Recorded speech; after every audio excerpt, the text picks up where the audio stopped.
Hey guys, it's Cast Formation back with yet another Pokemon Go horror story I found on Reddit.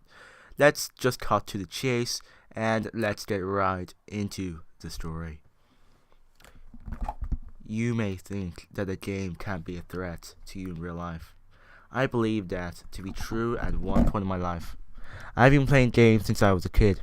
Sonic on the Sega, Mario on the NES, and yes, most importantly, Pokemon.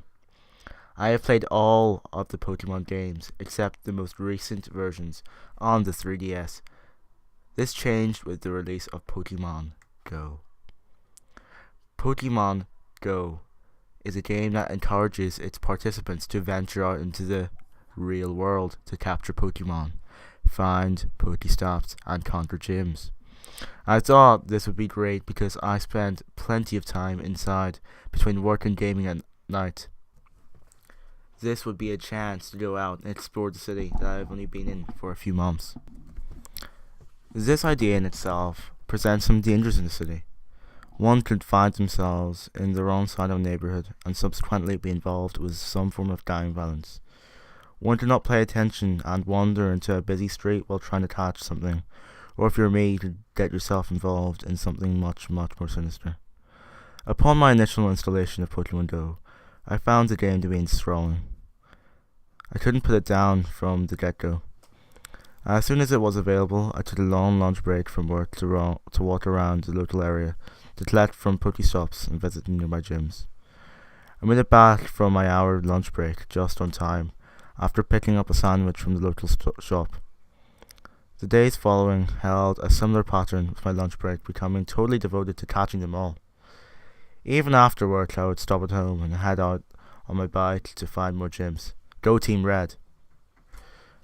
The time when the game got truly interesting was after dark. Now, where I live isn't anywhere but near the bad side of town, but it was still risky to go out on bike at night time. I rode around catching many Pokemon near and far alike. I was beginning to wonder how far I had gone. This is when I came upon the motherlode of Pokestops. As far as the augmented reality map I could see, there were Pokestops. Goldmine, I thought as I looked up from my phone.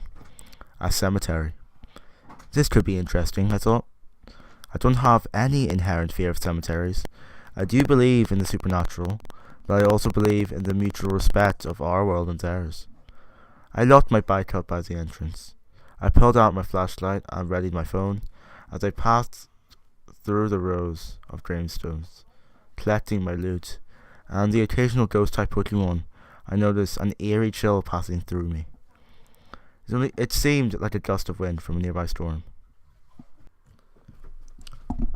When I looked up, I noticed that I had entered the section of the cemetery where there was a collection of mausoleums. There was only a few smaller sized, 2 medium sized, and one very prominent large mausoleum.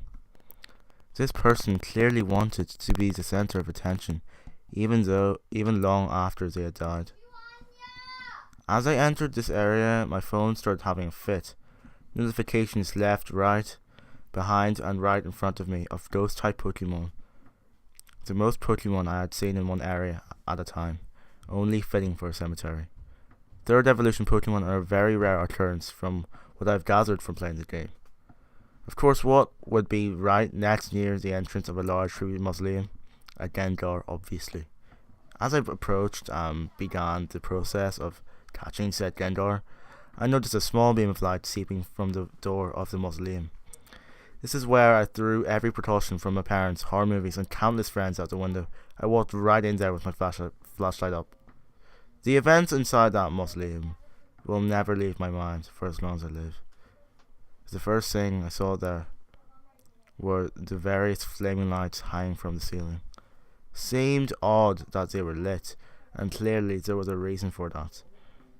I walked in a few more steps and saw the decaying corpses of what I assumed to be a man and a wife. The true horror came when I discovered the 4 steps hidden behind the side housing the husband. 4 steps would scar me for the rest of my waking hours. As I took the first step, I heard the first scream blood-curdling, chilling, haunting, and most eerily, it was a familiar scream. It was a scream that I recognized for some reason. The second step brought heavy silence. This was more terrifying than the scream. The third step brought the room into full view. It was a large concrete room, adorned with the same lighting as the room above. There were 6 openings on the side of the room, just the right size for a human body. I guessed that they could have been for the children of the couple when they passed, but the countless vials and tubes that occupied them now were more terrifying than any skeleton that could have ever been. The various glass containers were filled with blood, human organs, and various chemicals. The fourth step brought me into plain sight of the masked men in the room. 6 in total. Surrounding a table was a body on it, stripped down, naked. This was the source of the scream, and what scared me most is why the scream was so familiar. It was me, or a copy of me. I don't know what it was, but it was exactly me. The hair, the face, the body, even the birthmark on my thigh. It was strapped down to the table, marks visible across its body. I dropped my phone and ran. Pokemon, the farthest thing from my mind. I didn't know what was happening back there, and I had no intentions of ever finding out. I made it to my bike, desperately grabbing at my pant pocket for my keys. No luck. I noticed at the gate leading into the cemetery, and I noticed its address. I was over 5 miles away from home. Not to mention my bike was very valuable. I decided I needed to go back for my keys. I reached into the pouch on my bike and grabbed the measly pocket knife I kept there for self-defense. I turned to face whatever insanity was behind me. In the rush to make it back to my bike, I had run haphazardly through the graveyard, and there was no telling where my keys could be. I had a Bluetooth tag attached to the keyring, but my phone was back with those men. My only choice was to go back. It wasn't a decision I made lightly. My phone and my keys were 2 of my most important things I owned. They say that in light of a terrifying situation, adrenaline can do some amazing things. In my case, it did a very stupid thing. As I moved through the gravestones, glancing at the ground and up at the mausoleums, I hoped that by some twist of fate I would see the glimmer of my keys laying in the grass. I did not. Upon reaching the large mausoleum, I found no sign that I was followed.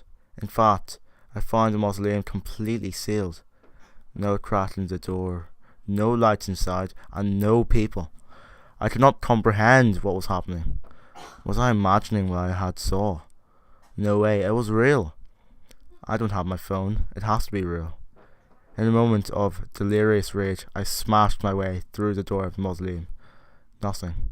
No lights, no people, no screaming. I looked to the sides and saw that the couple was still there.